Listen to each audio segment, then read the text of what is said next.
Bueno, buenas noches a todos. Gracias, como siempre, por escuchar y ver este video. Y bueno, como siempre les decimos, están siempre abiertos a participar, se comunican con Alejandro, son bienvenidos, compartan el video, suscríbanse, como dice, ¿eh? Y bueno, que el Señor nos derrame sobre todos nosotros, sobre Juan Carlos, Alejandro, Mirta, Josefina, a mí y todos los que después escuchan o ven este video, todo su amor y su misericordia. Y rezamos la oración al Espíritu Santo. Oh Espíritu Santo, amor del Padre y del Hijo, inspírame siempre lo que debo pensar, lo que debo decir, cómo debo decirlo, lo que debo callar, cómo debo actuar, lo que debo hacer, para gloria de Dios, bien de las almas y mi propia santificación. Espíritu Santo, dame agudeza para entender, capacidad para retener, método y facultad para aprender, sutileza para interpretar, gracia y eficacia para hablar. Dame acierto al empezar, dirección al progresar, perfección al acabar. Amén. Amén. Amén. Gracias, Fernando. Bien, Carlos. hoy traje un tema que alguna vez lo hablamos, pero tal vez con otra perspectiva, que es el de la tipología.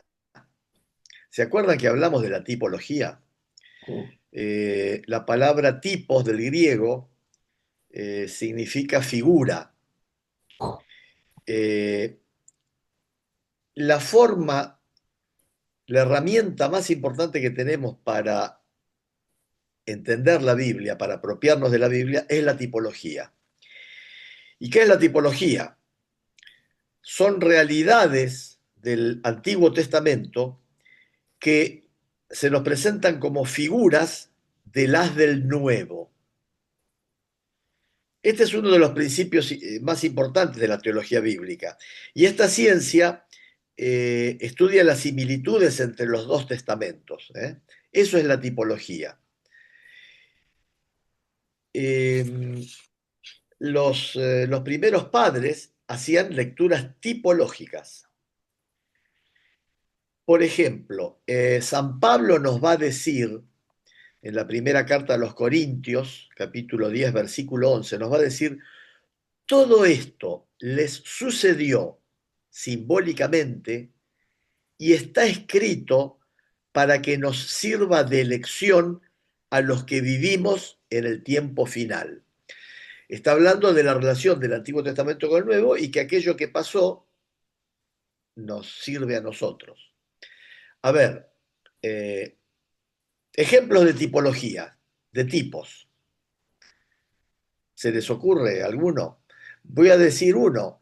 Eh, el cordero del Antiguo Testamento, que es sacrificado y es comido. Bueno, ese cordero es tipo del cordero cristiano, de Cristo mismo.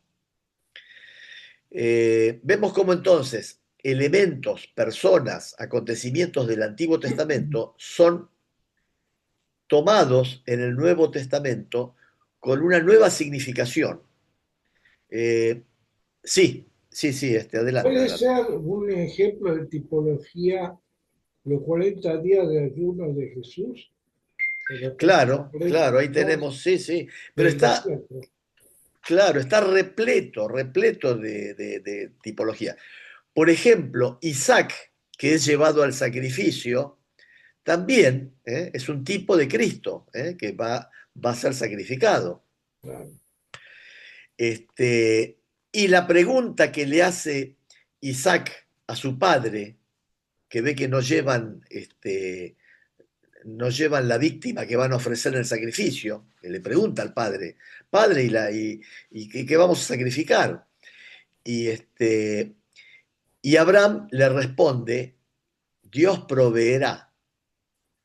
Y ¿Qué en fue?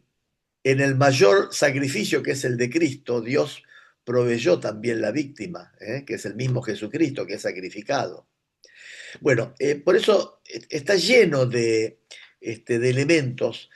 Todo el Antiguo Testamento fue escrito de esta manera por voluntad divina para que sea resignificado en el Nuevo y alcance su plenitud. Su plenitud.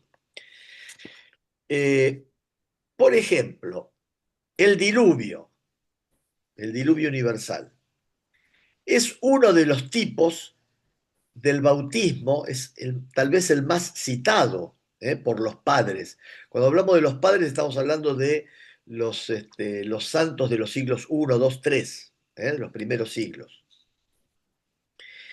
Además, el bautismo es uno de los más evidentes. Nada puede ayudarnos mejor a redescubrir el verdadero significado del simbolismo del bautismo, que no es principalmente el del agua como lavado. Muchas veces pensamos que el agua limpia en el bautismo. Sin embargo, el principal significado del agua es el de la destrucción. Eso lo obtenemos del diluvio. Esto nos permitirá captar la relación directa entre el rito mismo y la teología del bautismo. Porque en el bautismo también es como una configuración de la muerte de Cristo. Es importante conectar aquí el signo del agua con la idea teológica del diluvio. Esta puede reducirse a sus líneas esenciales. El mundo está lleno de pecado. El juicio de Dios destruye el mundo pecador. Un hombre justo se salva para ser el principio de una nueva creación. En el Antiguo Testamento fue Noé, en el Nuevo Testamento es Jesús. Entonces, esa agua significa destrucción como lo fue en el diluvio. ¿Destrucción de qué? Del pecado, de la muerte, de todo lo malo. Acá vuelve a aparecer la figura de Cristo como un nuevo Adán. Adán fue el primer hombre y Jesucristo va a ser el primer hombre de la nueva alianza, del nuevo mundo, del hombre transformado. Y así como por un hombre entró el pecado al mundo, también por un hombre entra la salvación. Por un hombre nos condenamos todos, por un hombre nos salvamos todos. Vamos a hablar ahora de lo que es la bendición del agua y de oraciones que se pronuncian durante el bautismo y durante la bendición del agua, porque esto nos va a conectar con toda la tradición judeo-cristiana. Estas oraciones dicen así: oh Dios, que realizas en tus sacramentos obras admirables con tu poder invisible y de diversos modos, te has servido de tu criatura el agua para significar la gracia del bautismo. Oh Dios, cuyo espíritu en los orígenes del mundo se cernía sobre las aguas para que ya desde entonces concibieran el poder de santificar. Nos acordamos, ¿no es cierto?, del Génesis, que dice, y el espíritu de Yahvé revoloteaba sobre las aguas. Que vimos que en ese instante inicial de la creación estaban la Santísima Trinidad.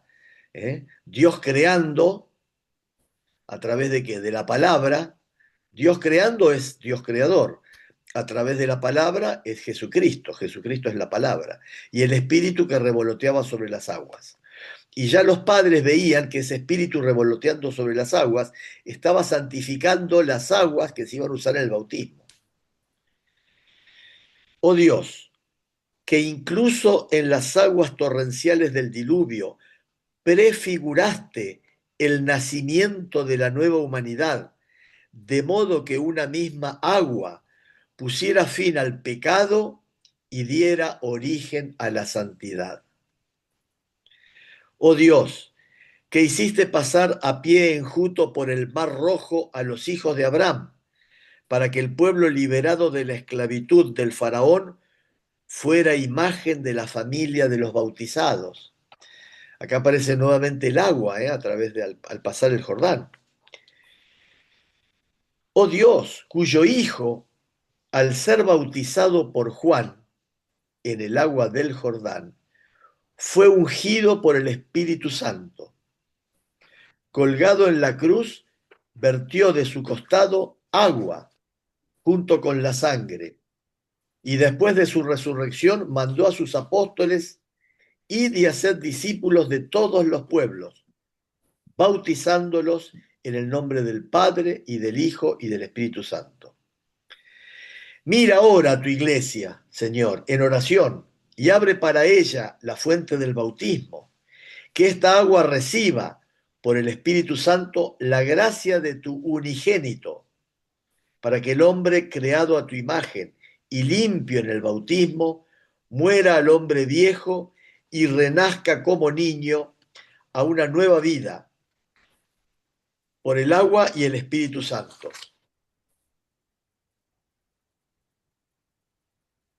La, este, Acá dice que como después de las aguas del diluvio, por las que se purificó la identidad del mundo antiguo, después fue el bautismo, por así decirlo, aparece la paloma, esa paloma que fue enviada desde el arca y que regresó con una rama de olivo, incluso ahora es un signo de paz entre los pueblos, anunció que la paz había llegado a la tierra, según el mismo plan.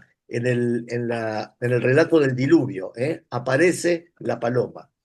Así, en el plano espiritual, la paloma del Espíritu Santo desciende sobre la tierra, es decir, sobre nuestra carne, cuando sale de la piscina bautismal después de la limpieza de sus antiguos pecados, para traer la paz de Dios, enviada desde la altura del cielo, donde está la iglesia, prefigurada en el arca. ¿eh? Los que están en el arca se salvan, los que están en la iglesia se salvan. Por eso, en la imagen esta del diluvio, el arca es símbolo de la iglesia. La indivisible e inefable Trinidad, previendo desde la eternidad la caída de la naturaleza humana, al mismo tiempo que sacó de la nada la sustancia del agua, preparó para los hombres la curación que se les daría en esas aguas. Por eso, el Espíritu Santo, al ser llevado sobre las aguas, se nos muestra como haciéndolas santas desde ese momento y como indicándoles su fecundidad. Con esto debemos relacionar el hecho, y es importante, de que en el momento del bautismo de Jesús, el Espíritu Santo bajó sobre las olas del Jordán y se posó sobre ellas. Así que vemos la paloma que viene al arca de Noé, con la rama de olivo, cuando el diluvio ha cesado. También la paloma viene a posarse en el Jordán, desciende en el bautismo de Jesús. Y ese espíritu también aleteaba sobre las aguas en el momento de la creación, en el momento del Génesis. La narración del diluvio es un sacramento. Sus detalles son una figura de las cosas futuras. Lo que ocurre en el diluvio prefigura lo que va a pasar más adelante. El arca es la iglesia. Noé es Cristo. La paloma, el Espíritu Santo. La rama de olivo, la bondad divina. Como en medio del mar el arca protegía a los que estaban dentro, así la iglesia salva a los que se salvan. Pero el arca solo protegía, la iglesia hace más. Por ejemplo, el arca contuvo a los animales sin razón y los mantuvo a salvo. La iglesia acoge a los hombres sin logos y no se limita a protegerlos, los transforma. Esto decía San Juan Crisóstomo. Bueno, muy bien. Y sobre el tema, digamos, este,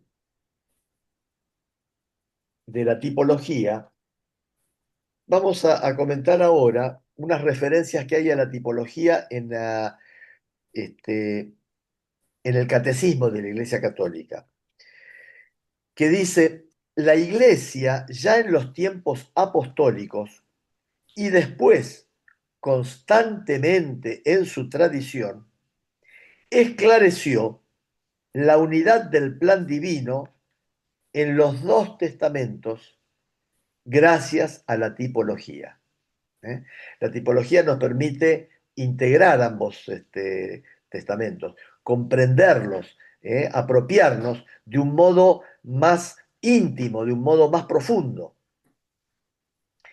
Esta reconoce en las obras de Dios en la antigua alianza prefiguraciones de lo que Dios realizó en la plenitud de los tiempos en la persona de su Hijo encarnado. Los cristianos, por tanto, leen el Antiguo Testamento a la luz de Cristo muerto y resucitado. No es lo mismo leer la Biblia con, digamos, teniendo presente en el alma el hecho Cristo, su pasión, su muerte, su resurrección, que como lo hacen los judíos que no tienen esa parte en su fe. No lo tienen a Cristo. Entonces, la lectura de la Biblia es de otra naturaleza. Esta lectura tipológica manifiesta el contenido inagotable del Antiguo Testamento. Ella no debe hacer olvidar que el Antiguo Testamento conserva su valor propio de revelación que nuestro Señor reafirmó. Por otra parte, el Nuevo Testamento exige ser leído también a la luz del Antiguo.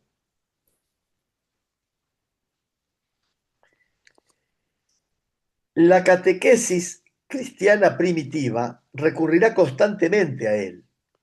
Según un viejo adagio, el Nuevo Testamento está escondido en el Antiguo, mientras que el Antiguo se hace manifiesto, se revela, se potencia en el Nuevo Testamento. Qué lindo esto de que el Nuevo Testamento está escondido en el Antiguo y el Antiguo se potencia en el Nuevo.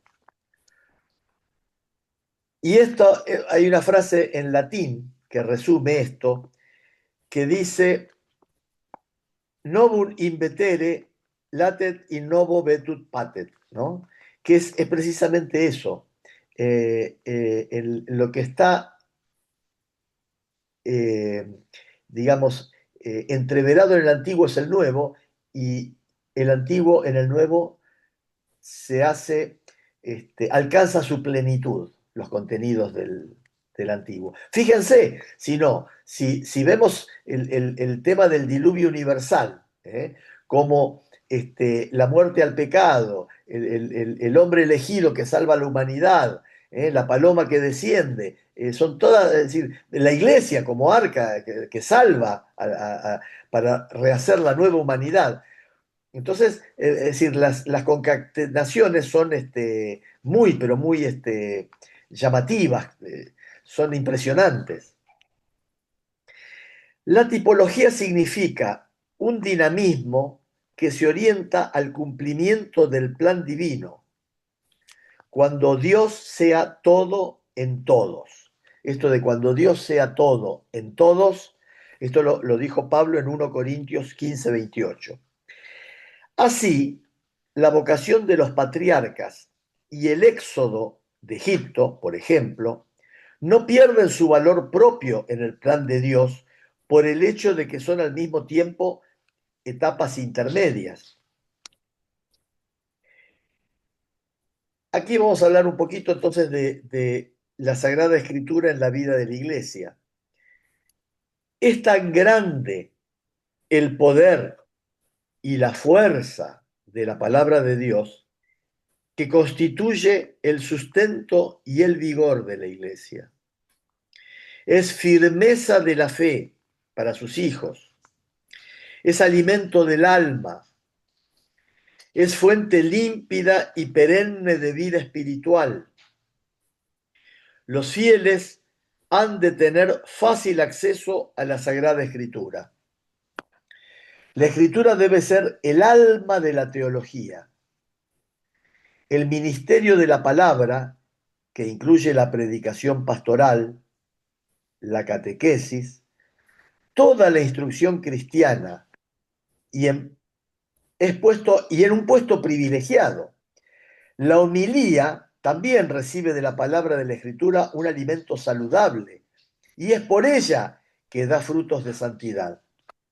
Por eso la Iglesia recomienda insistentemente a todos los fieles la lectura asidua de la Escritura para que adquieran la ciencia suprema de Jesucristo. Esto de recurrir frecuentemente a las Escrituras para adquirir la ciencia suprema de Jesucristo lo va a decir San Pablo en Filipenses 3:8. Pues desconocer la Escritura es desconocer a Cristo. ¿Y eso quién lo dijo? Esto lo dijo San Jerónimo, que fue el que hizo la Vulgata, la traducción al latín del texto hebreo. ¿Eh? El primer texto que del hebreo es traducido al latín lo hizo San Jerónimo. Y precisamente San Jerónimo va a decir que desconocer las Escrituras es desconocer a Cristo. Y me viene a la mente ese relato evangélico que Jesús primero les lee las profecías en el camino de Maús, a los discípulos. Les lee, le dice, esto estaba anunciado, esto se tenía que cumplir. ¿eh? Les habla de todas las profecías que hablaban del Mesías. Y, y luego es reconocido en la fracción del pan, cuando cena con los dos discípulos y cuando el maestro parte el pan, lo bendice, ahí lo reconocen a Jesucristo, pero desaparece. Es como que, es como que misteriosamente cuando descubren, porque ellos al principio ignoraban quién era, lo tomaron por una persona. Sin embargo, después dijeron, pero nos ardía el corazón cuando nos explicaba las Escrituras. Bueno, fíjense que el mismo Cristo se apalanca en el Antiguo Testamento para este, manifestar su ser, su divinidad, su mensaje, su cruz, su pasión, todo. Bueno, ahora yo ya, digamos, para no extendernos tanto, voy a hacer el resumen, un poquito de lo que hemos hablado. En pequeñas afirmaciones. Y esto dice así, toda la escritura divina es un libro y este libro es Cristo, porque toda la escritura divina habla de Cristo y toda la escritura divina se cumple en Cristo. Miren qué poderoso todo esto, ¿no? Por eso San Jerónimo va a decir, desconocer las escrituras es desconocer a Cristo. La Sagrada Escritura contiene la palabra de Dios y, en cuanto inspirada, es realmente la palabra de Dios. Dios es el autor de la Sagrada Escritura porque inspira a sus autores humanos, actúa en ellos y por ellos, a través de ellos. Da así la seguridad de que sus escritos enseñan sin error la verdad que nos va a salvar, la verdad salvadora. La interpretación de las escrituras inspiradas debe estar sobre todo atenta a lo que Dios quiere revelar por medio de los autores sagrados para nuestra salvación. Lo que viene del Espíritu solo es plenamente percibido por la acción del Espíritu. La Iglesia recibe y venera como inspirados los 46 libros del Antiguo Testamento y los 27 del Nuevo. Los 4 evangelios ocupan un lugar central, pues su centro es Cristo Jesús, quien nos habla Cristo y nos habla de Cristo. Y siempre decimos que en el Nuevo Testamento hay dichos y hechos de Jesucristo, lo que dijo y lo que hizo. Y nos enseña a través de lo que habló y su conducta. La última cena, además de hablar, tiene gestos. ¿eh? La unidad de los dos testamentos se deriva de la unidad del plan de Dios y de su revelación. El Antiguo Testamento prepara el Nuevo, mientras que éste da cumplimiento al Antiguo. Los dos se esclarecen mutuamente, los dos son verdadera palabra de Dios. Muy bien, y aquí terminamos. Muy bien, gracias, Juan Carlos. No, gracias a ustedes. Este, bueno, eh, ¿cómo es la palabra que utilizaste para relacionar lo antiguo con lo nuevo? Eh, Ah, que digamos, lo nuevo está contenido como escondido, lo nuevo en sí, el antiguo, por ¿no es eso, pero cierto? vos usaste una palabra. Eh, Tipología, ¿Cómo? eh, tipología, no, Tipología. no, la tipología es lo que nos permite vincular ambos testamentos, y Claro, esto es porque lo dice el mismo Pablo. Él nos va a hablar de que Cristo es el nuevo Adán, él va a hablar de la nueva humanidad, el perfecto. primer hombre de la antigua humanidad, el nuevo hombre. Está Él bien. va a establecer Ese va a ser esta el tipología. título de tu exposición. La tipología y la Sagrada Escritura, Claro. digamos, podría ser un Y título. estamos Hemos hablando, hablado, yo me sí, acordé de que la Biblia cuenta en Isaías justamente todo lo que le va a pasar a Jesús en la cruz. claro, A sortear su ropa, cómo va a recibir una cruz. Realmente es increíble cómo 500 años antes va a contar un sí. suceso. Ahí, digamos, la tipografía es clara, es demasiado evidente. Sí, bueno, ahí lo que pasa, digamos, ahí hablaríamos ya de profecía, Profecía, porque está, digamos, directamente ya está diciendo, claro, sí, sí. digamos, ya no hay que hacer una traslación, directamente está anunciando que va a ser muerto, que va a ser torturado, que va a ser atacado, que va a ser negado, ¿no? Y después Este, indirectamente habla de la resurrección, no lo dice explícitamente, pero cuando claro, dice, por generación te alabarán y todo eso, sí, una forma sutil de hablar de la sí, resurrección. sí, sí, sí, Forma. sí. Sí, Eh, por eso es muy misterioso todo este plan divino. Y pensemos que el Antiguo Testamento no fue clausurado. Las promesas de Dios en el Antiguo Testamento no perdieron vigencia, claro, sino que fueron repotenciadas. Es decir, el decálogo, los 10 mandamientos siguen vigentes, ¿eh? sí, sí. Toda Yo me y toda acordaba, la enseñanza. Sí, mientras vos hablabas de los 40 años en el desierto, hay muchas tipologías ahí. sí, La sí. serpiente que levantan, que en realidad es el símbolo de la medicina, ¿no? Sí, Es una sí, tipología de Cristo, ¿no?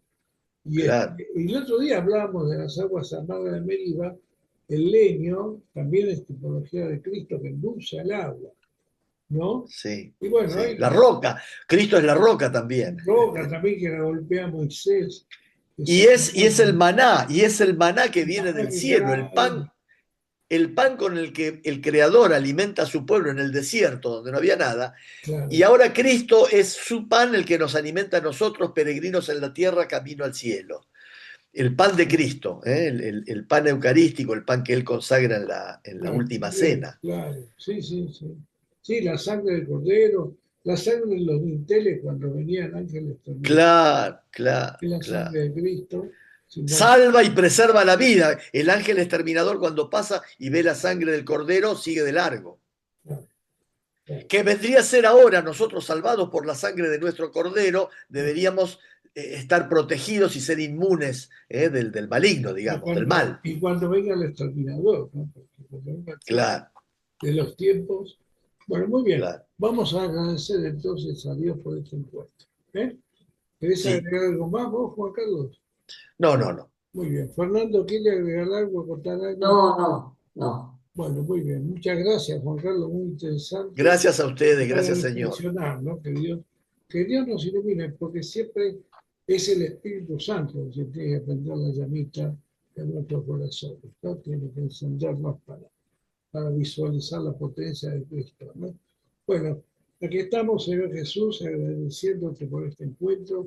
Te ruego, Padre, como recién decía, que tú enciendas esa llama, la llama del Espíritu en nosotros, para que podamos arder con el mismo fuego que ardió Cristo para la salvación del mundo, Señor. Gracias por estas palabras, Señor, que nos lleve a reflexionar más profundamente acerca de ti, de tus propósitos y de la salvación para toda la humanidad, Señor. Y en estos tiempos difíciles que corren, Señor, te pido muy especialmente, primero, porque detengas cualquier intento de producir la Tercera Guerra Mundial, que sin embargo vemos que los países se están armando exageradamente, están gastando fortunas en el momento, Señor. Y además te ruego, Padre, por las guerras, las 59 guerras que hay en el mundo en este momento, que tengas, Padre, el exterminio en Gaza, los muertos que hay entre Ucrania y Rusia, ¿no? Yo creo que llevan más de 1 millón de muertos. Y Señor, te ruego por la paz del mundo, porque realmente una guerra va a destruir todo, no va a ser solamente local. Si realmente hay un enfrentamiento, es muy difícil que quede algo.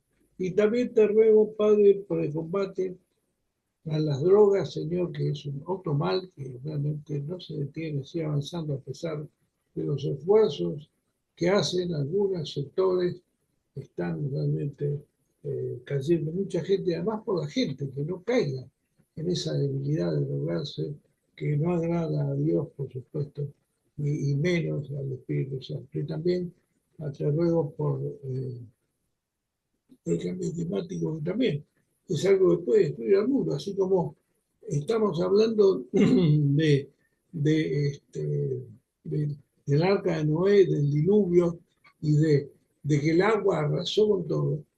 Si realmente el cambio climático se produce a fondo, podría producir algo parecido, ¿no? Podría haber un nuevo diluvio, digamos, y la Tierra ser realmente llena de agua y no sé qué pasaría.